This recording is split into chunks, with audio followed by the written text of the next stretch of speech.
I Something. hope it's going. All right. That's going. And we'll get this going. And we'll call it Math 103.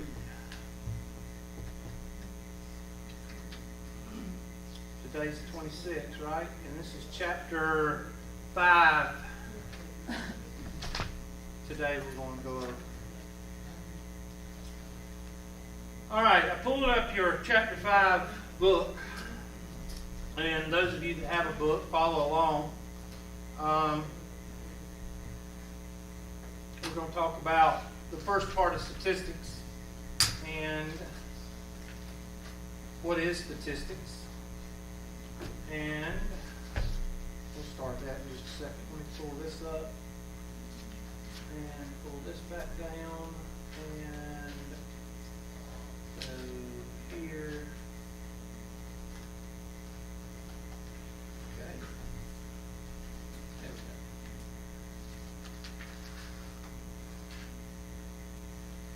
go. All right. When you're talking about statistics, what is statistics? Well, statistics is the actual gathering, calculating, and evaluation of what? Numbers. Evaluation of information or evaluation of numbers. In other words, you gotta be able to start somewhere. You can't just pull numbers out of the air and say, okay, this is what we're going to base everything on. You gotta find numbers from the past. You got to find studies from the past. You got to get studies, observations or studies of yourself by yourself, and then take all that data, crunch it up, and find out what it's telling you. For instance, this is not mathematical, but how many of you have ever been on a 2-lane highway, let's say Wild Hog Road? Wild Hog Road is 187. It goes to Pendleton right off of 24 up here. And you get on that highway and you got an 8 o'clock class, and it's 7:30 in the morning, and you get on that road and you get behind a little blue-haired old lady. And you get up to Pendleton, and there's 2 ways you can go. You can turn to the right, you go to Sandy Springs, you can turn to the left, and go to Pendleton. Which way is that little old lady going to turn? To the left. To the left. Why? Because that's where you're going. And she's going to stay in front of you at 35 miles an hour until you are absolutely positively late. All right? And that's her goal, right? That's her goal that morning, was to make you late. Yeah. No, that's the way you're interpreting it. All right? Now, you also predicted that she was going to turn left. Why? Because of Murphy's Law, because you are running late, and 2, there's only a 50-50 shot that she is going to turn left or right. So, and you predicted it correctly. So, that is taking data that you know of, experience that you know of, and you are putting it to, okay, we're coming up to the red light. I bet you a dang dollar she's going to turn on her left turn signal. And just as soon as you say that left turn signal is wrong. Now, you've done that before. You may not have done it in Pendleton, but you've done it because you ran late, and you got behind a car, and that car comes up to a red light, and it can either go right or left, and you predict what that car does in your head because of what's happened in the past. And that's what you're doing here. This is probability. This is what we do in chapter 6. But you can't do this unless you know how to do this. And that is taking values, taking experiences, taking studies, and reworking the numbers to see what it's going to spit out. Okay? So that's what statistics is. Statistics is the preceding part of probability. Gathering of data, evaluation of data. So, let's talk about what they're talking about in your, right here. Statistics is the science, collection, and organizing and interpreting of data. Golly, that's what I had up there. So, write that down. That is a definition that you will be tested on. So, write it down. And statistics is also the data that you're studying. So it has kind of Statistics is a broad course, and it's also the data that you're organizing, calculating, and interpreting.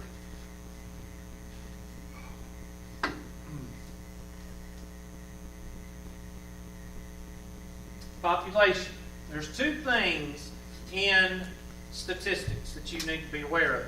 Well, there's many things, but the first two things is population and sample. Population has to do with the big part.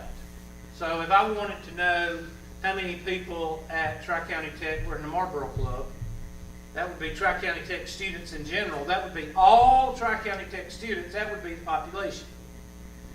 What would I study? Would I study the whole population, or would I study a sample? I would study a sample. So I would study a sample, which would be maybe 3 classes at the Pendleton campus, 1 class at the Anderson campus, and 1 class at the Easley campus. That would be my sample. 5 classes, 3 at the Pendleton campus, 2 at the community campuses. 1 at Anderson, 1 at Easley. So that would be 5 classes would be my sample. Why would I not collect data on the population? It's probably impossible. It's impossible for one. It's too broad. Too broad, too much time, and too much. Talking about time, in the real world, what does time mean? Money. Money. Too much money. All right, so that's why you would not do the population. Population is the big guy, and the sample is the what? Portion of the population. There you go. All right, now, with sample and population go a couple of words. All right? And in statistics world, there's 2 worlds. There's the sample world and there's the population.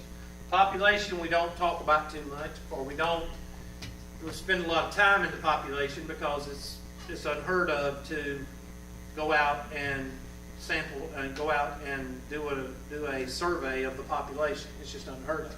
So the population is kind of like what we strive to, or what we strive to predict, but the sample is what we work with. Now, with the sample, there's formulas that we use and variables that we use, as well as the population. But the formulas are the same. Okay? The formulas are the same, but different variables. Now, what is the difference between the variables? Well, with a sample, if you're talking about a mean or a standard deviation, you're talking about X bar and S. And the S is usually italicized, so is the X bar. So if you're sitting in a meeting 5 years from now or 2 years from now, and you've got your graduation degree and you're in the real world, and you're going through a PowerPoint presentation, or you're following along a PowerPoint presentation, and you come up upon the mean X bar or the standard deviation S in the PowerPoint presentation or the notes that you're given, then you know that they are talking about what? The sample. And that's something that you are assumed that you know. In other words, if they're talking about it and say, let's look at X bar, let's look at the sample mean. Well, the sample mean, you know in your head, that's a what? A statistic, because it belongs to the sample. Statistics belong to the sample. And parameters belong to the what? Population.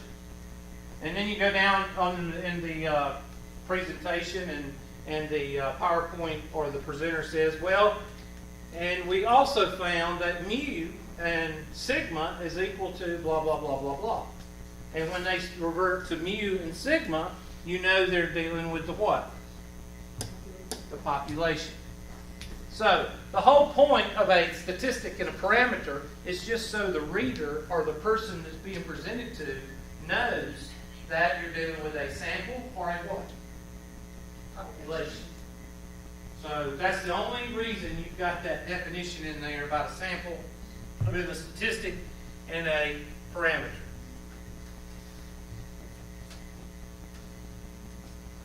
Now, what would you not want to do? Well, you wouldn't want to go to a meeting or whatever and say, well, you know, I don't understand why your X bar is equal to 5.7. Well, if you said X bar is equal to 5.7 and the mu is equal to 5.7, the presenter would go, well, you're wrong. The mu is 5.7.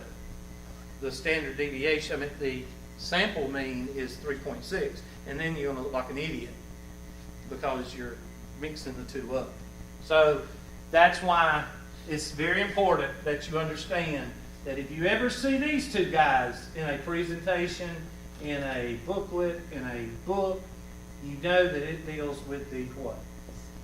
If you see these two guys, you know they deal with this.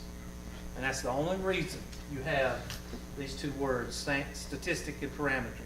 Really, statistic and parameter, really you don't need to know. You just need to know what it has to deal with. It has to deal with the variables and the formulas. If they are in a Greek letter, then you're dealing with a population. If they're in a regular letter, alphabetic, whatever, then you're dealing with a sample. Okay?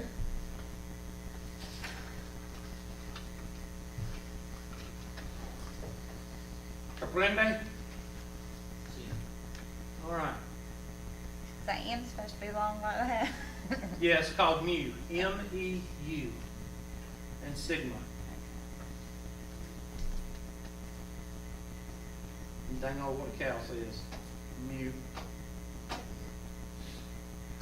Miss Wilson, you awful quiet back there. You sick?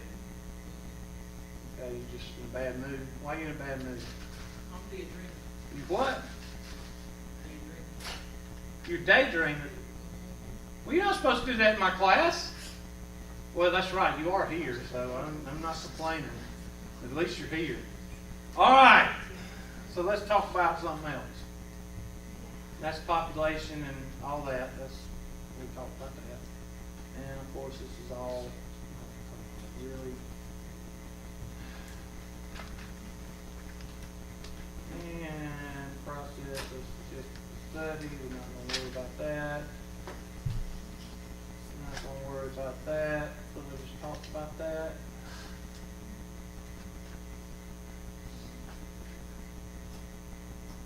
Not going to worry about that. Random sample. What is a random sample? Okay, on page 290, green box. What is a random sample? The key word to the definition of a random sample is the last part right there in the sentence. I want you to highlight that or write it down. Because if you see that in the definition, that's a random sample. A random sample is pretty much anything that has a what? The last part of that sentence. Equal what? Equal chance of being selected. Highlight that or write that down because that's the most important part of the definition of a random sample. A random sample is a sample where any participant or any object of the sample has an equal chance of being what? Selected, Hubert. That's right, class. All right, so how would I make a random sample out of you in here?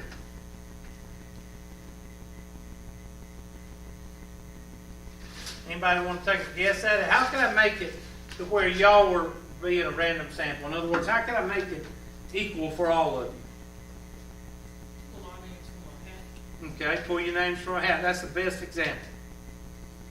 In other words, put all your names on, each one of you have a piece of paper that's 1 by 3. Each of them got to be the same size. Why? Make it have an equal chance of being selected. Exactly. If one of y'all put y'all's name on a piece of notebook paper and fold it up 15 times, is it going to be different from the other people? Yes. And then the person is going to feel that and go, well, let's see what this is. And they're having more of a chance of picking that one, or more of a chance that they're not going to pick it because it's different from the other. So everybody have to have the same sheet of paper, and you put your first initial and last name, not anything else, just first initial and last name, and then you would fold it up. You fold it in half. You wouldn't fold it 15 times. Just fold it in half and drop it in the hat. Then you shake the hat up, and then one person picks one that is a random sample. Everybody has the same chance of being picked. Now that is very important. That is very important that you know that, because that is a test question. That will be on the test. All right, so make sure you understand that. Systematic. What is a systematic? Have you ever been in a classroom, especially in science, and the teacher wants to put you in groups all the time? And the way they do that is everybody counts from 1 to 4. 1, 2, 3, 4. 1, 2, 3, 4. 1, 2, 3, 4. And then all the ones sit together, all the twos sit together, all the threes sit together, and all the fours sit together. That's called systematic random sampling. When you are every third person, every fourth person, every first person, every second person. That is systematic random sampling. Why? It has a what? System. There is a system. Convenient sampling. This is the worst one. That is the one that is the least reliable. Why? Well, I like to say, a radio station did a survey on its people that list on its listeners, and wanted to know what kind of music they listen to. It's kind of biased. Why? Because they're all listening to that radio station. And that radio station is playing rock music. What they gonna like? Rock music. Exactly. So that's convenient sampling. You're doing a convenient sample, and you are pretty much dictating what the outcome is. Or you are doing a convenient sample, and you're not going out of your own little world to find out more. You're doing a convenient sample of your own little world, and that's what that one is. So it's not reliable. No, it's not. We choose a sample that is convenient to select, such as people who happen to be in the same classroom. Okay?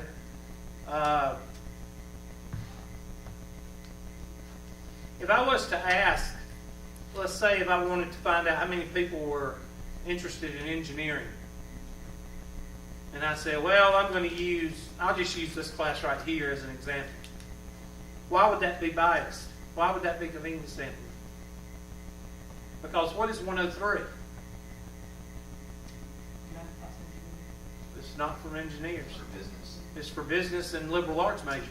So what would everybody in here say to engineering? Sucks. That's pretty much what everybody would say in here. Why? Because That's not why we're here. that's exactly. You're not in this class to be an engineer. You're in this class to be the other side, the liberal arts, the business major.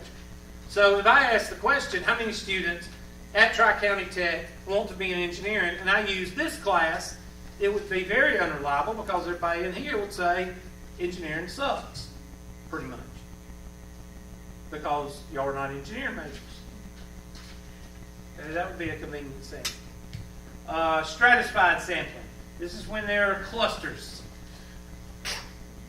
No sneezing, please. If I was to divide the group into Republicans and Democrats, that would be a stratified sample.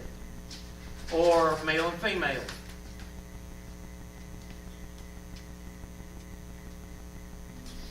You have a problem with that there, Ms. Wilson? I keep rocking my All right. Make sure you know those, especially random sample, because that will be on the test.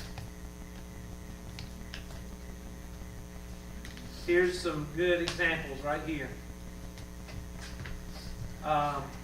Systematic, this is a random sample. A computer going through all of the telephone numbers in the book and picking out one. That's a random sample, because everybody's phone number is in there, because it has the phone numbers for all of the phone numbers in the book. Convenient sampling. Hollering out your window, hey, do you believe in the death penalty? It's very unreliable, because most of the people that you live around, or most of the people that you talk to a good bit, chances are they're going to know how you feel about the death penalty, and you're going to know how they feel about the death penalty, because you've talked about it. So that would be unreliable. Systematic, that's reliable. And stratified, that's reliable. But the least reliable is the convenient sample. All righty. What is bias? You don't like your kids, you don't like Yeah, you're against something, or you're trying to show something, or in other words, it's weighted. You had like feelings on that. Mhm. Sorry.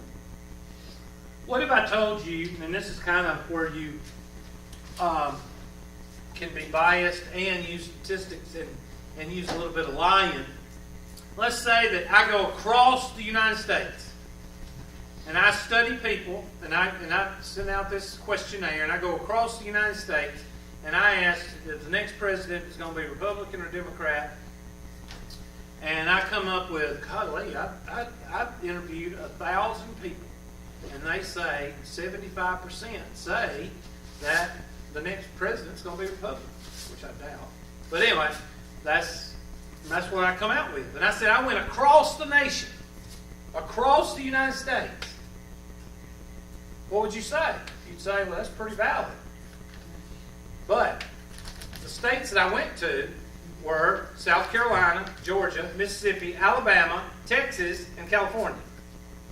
Did I go across the United States? Yes. Yes, I did. Southern I went across the southern half. But I went across the United States. But what was wrong? Most of those states are Republicans. Most of those states are conservative, yes. Most of them are Republican, except for California. Is that biased? Yeah. Yeah. And I'm misleading you also because I'm telling you that I'm going across the United States. There's a lot of surveys out there that are biased. There's a lot of surveys. That's why you have to do your own research when you're talking about surveys. You have to do it because you can get biased thinking out there. A lot of people consider the mainstream media to be biased. Is it? Yes. Depends on what you're So watching. yeah, well, some people, well, Fox is biased towards conservative. yep. NBC's biased towards liberal. Well, most of the mainstream channels are pretty liberal. So, and they elect the President of the United States also, which is, I think they do. Anyway, take a look at this, 292. Observational study and an experiment. If I look at a mouse in a maze, is that observational or is that an experiment? Well, notice I said look. If I watch a mouse in a maze, that is an observational study. Now, if I put cheese or something in there, or I change the observational study, or I do something, then that changes everything. If you have some kind of activity in the study, then you have changed it from a study to a what? Experiment. You ever seen these people in sleep apnea labs? You ever seen them on camera? Oh, you need to watch them. You ever seen them sleeping? That's funny. You don't want to see yourself sleep. It's pretty funny to watch yourself sleep. Not with all the twisting and turning, but then some people sit up, lay back down. But what do these sleep apnea? What do they do? Do they do an experiment or do they observe you? They observe you. It's an observance because they watch you. They watch your heart. They watch your breathing. They monitor everything. Do they affect you sleeping? No, they don't sit there and send electricity through your body and see if you wake up. They don't pour water or hold your hand in warm water and see if you don't pee in the bed. They don't do anything like that. All they do is watch. If the event is mostly watching or observing, then it's going to be an observed event or an observed study, observational study. If you take part in any way in the observational study, then it becomes an experiment. Okay? What would be an experiment? Well, let's say that I divided the class into two groups, this side and this side. And I gave this group, Miss Wilson's group, I give her, them group, I give them a white pill. And I say that white pill we'll do this, this, and this. And y'all are in another room. And I give them that white pill, and every week they come into class, every Monday, we check on their status. And I give this side of the room, put them in a room, give this side of the room, I give y'all a green pill. And I tell y'all what the green pill will do, and I do check y'all out every Monday. All right? Is that an experiment or observation? It's an experiment, because what have I given you? I have given you a pill, and this pill is a sugar pill, and this pill will make your head get bigger. All right? Well, whatever. Make you get smaller, make you get bigger, whatever. It will do something to your body. This one will not. I have affected the study. I have affected it. I have done something to it. So therefore it becomes a what? An experiment. Okay? Make sure you know the difference between the two. And most of the time the question will give you a hint, like observe, look, watch. If you see those three words, which one do you think it is? Yeah. Okay? I'd be mad to leave too. All right.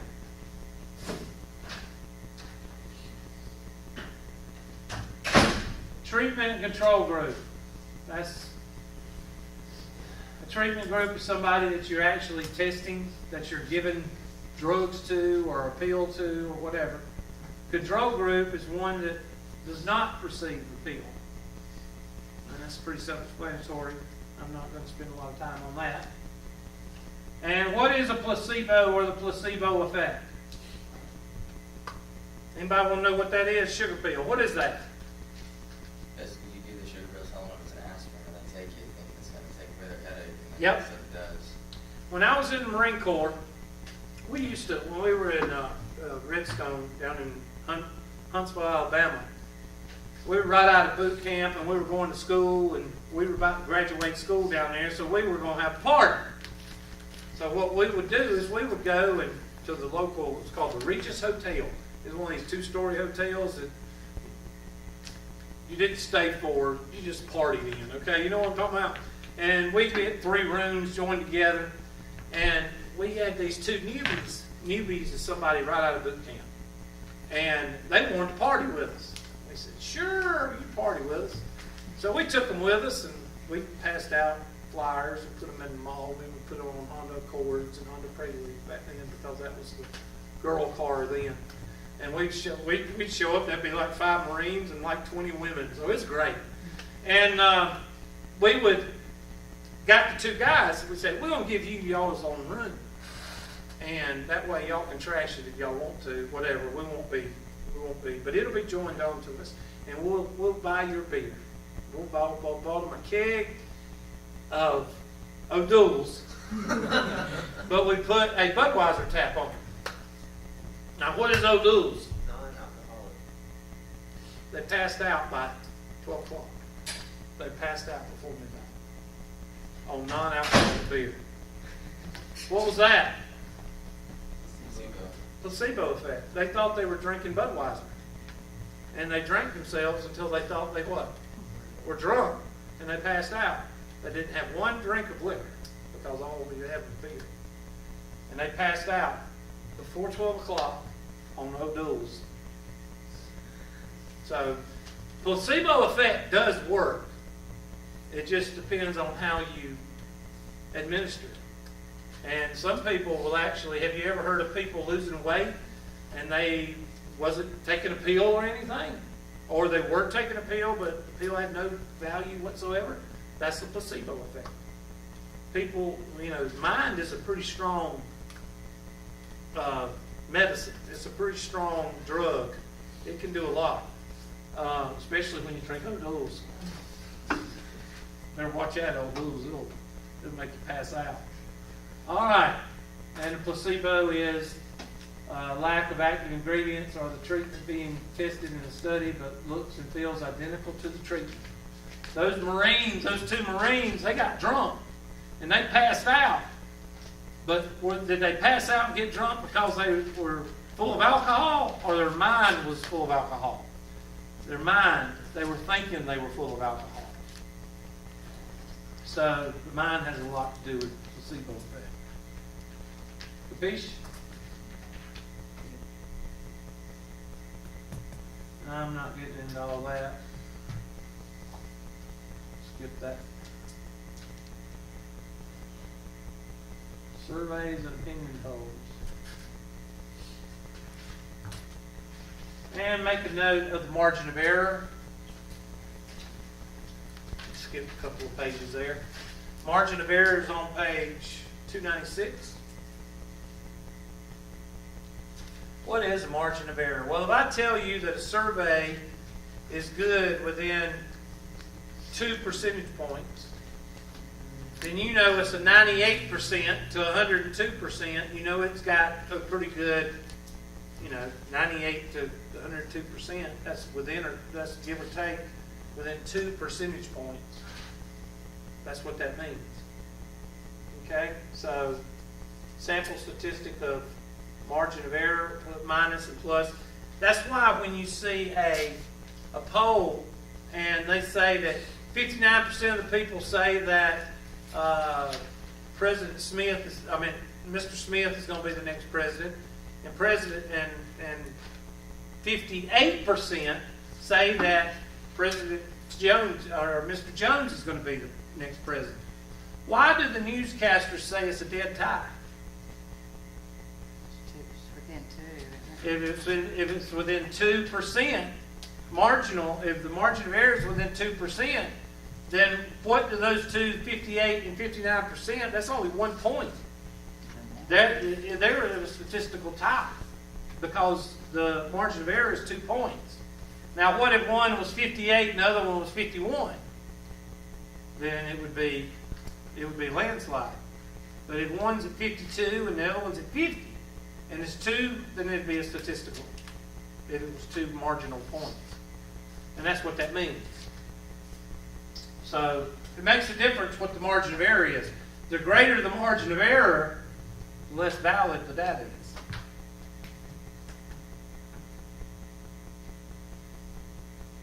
And that's 5A. Now those are the what you wrote down today was the most important part of 5A. I'm going to try to test you on just those parts. Terms. Yeah. Thank you. Terms. These tests are online, correct? Yep. Okay. All right. Should you believe a statistical study? This is where you have to watch out. They're getting into being biased, statistics, doing the work of people that are trying to get an agenda passed, people that put misrepresentative pictures on the screen. They